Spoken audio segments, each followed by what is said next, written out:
Welcome back to another chapter of this course. I'm Aarzoo Khurana and I'm going to share with you a decade of my experience in photography through these videos. In today's video, we will talk about the exposure triangle, how the parameters of the exposure triangle are interdependent, and what exactly is the theory of reciprocity. First and foremost, aperture, shutter speed and ISO together make the exposure triangle. Why triangle? Because everything is interdependent. You can control the exposure by either the aperture or shutter speed or ISO. In the last chapter, we had talked about stops, remember? If not, here is the video. Go watch and come back. Okay, now you know the meaning of stops. So in order to increase the stop of light, there are three ways. You can either do it through aperture by opening it further, bigger the aperture, more the light, or you can slow down your shutter speed. So longer the duration of the shutter open, more the light. Or you can increase the sensitivity of the sensor itself. So higher the ISO, brighter the image. And the same is for a darker image as well.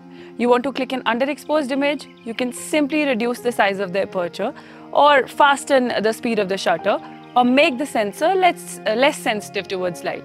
Now if you have no idea about ISO, shutter speed and aperture, don't worry. I will be dealing with all these one by one. As of now, bear with me and keep all this in mind. Come, let's do some practicals. Now let's understand the practical implications. I have a 70-100 f 2.8 lens over here. I have an alpha 1 and I have this screen in order to record what is going inside my camera. Now my current settings are shutter speed is 1/1000, f 4.0, meter is on 0 and ISO 320. Now if I want to overexpose the same scene by one stop, I can do it either through the shutter speed or through the f number or the ISO.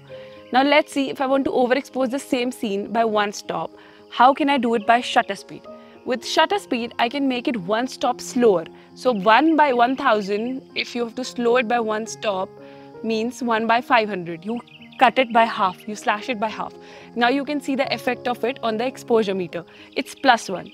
Similarly, if I want to overexpose it by one stop using my shutter speed, what I can do is I can simply, from 0, I can simply increase it by one stop. So 1/1000, add one stop. If I want to increase the shutter speed by one stop, that becomes 1/2000. You basically double it. So now you can see it's -1. Similarly, let's set it back on 0.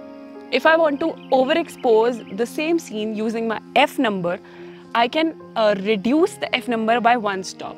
So f 2.8 from f4 is one stop, and here you can see the effect on the exposure meter. It is +1 now. This means one extra stop of light is entering in the camera and hence it is getting overexposed. Now let's see if I want to underexpose the same scene by one stop using my f number. This was the initial setting, f4. Again, the exposure meter is back to 0. Now I want to curtail one stop of light using f number. So I reduce the size of my aperture by increasing the f number to one stop, and from f4 to f5.6 is stopping down your aperture by one stop. So here you can see f5.6 and my exposure value becomes -1. Similarly, let's set it back to f4, our initial settings.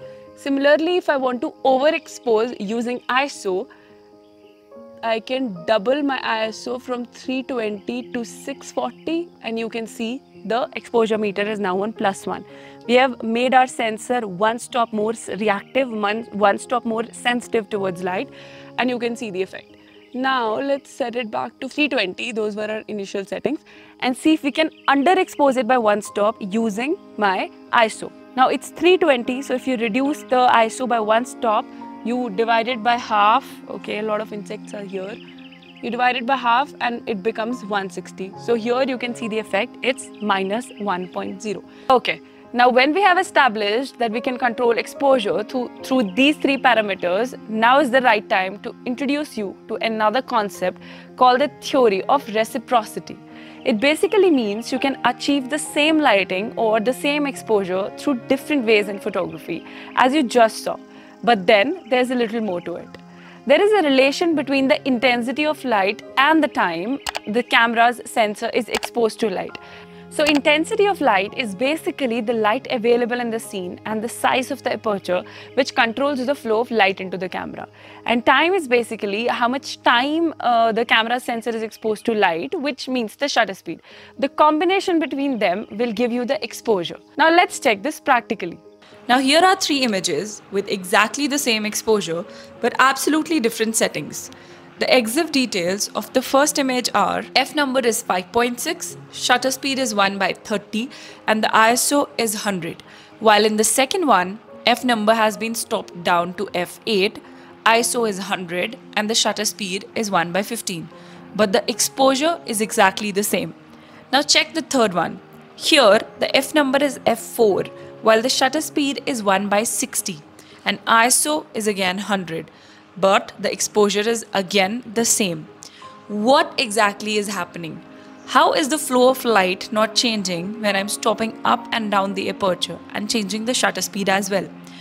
That is because when one stop of light is reduced by stopping down the f number from f5.6 to f8, we have added one stop of light by reducing the shutter speed from 1/30 in the first image to 1/15 in the second one. And when we have increased the shutter speed to 1/60 in the third image, which means we have increased the shutter speed by 2 stops, this means we have reduced the flow of light by 2 stops. We have compensated that amount of light by opening the aperture by 2 stops. And hence our f number became f4, which is a 2-stop decrement from f8. With all this, we have achieved the same exposure, and this is theory of reciprocity for you. Hence, whenever you change one setting, you have to compensate that with another setting to achieve the same result. Okay, I hope there is some clarity now. But now the question is, how do you decide the right combination? Tell me something. Did you notice the difference between these images even though the final exposure was the same? Like this one here has more background blur, while this one here has come out a little blurry. This one has more noise, while this one has come out much more crisp. This is because the aperture, shutter speed and ISO all have some independent effects on the photograph you click. And to understand those, wait for the next video where I complete the chapter of exposure triangle for you.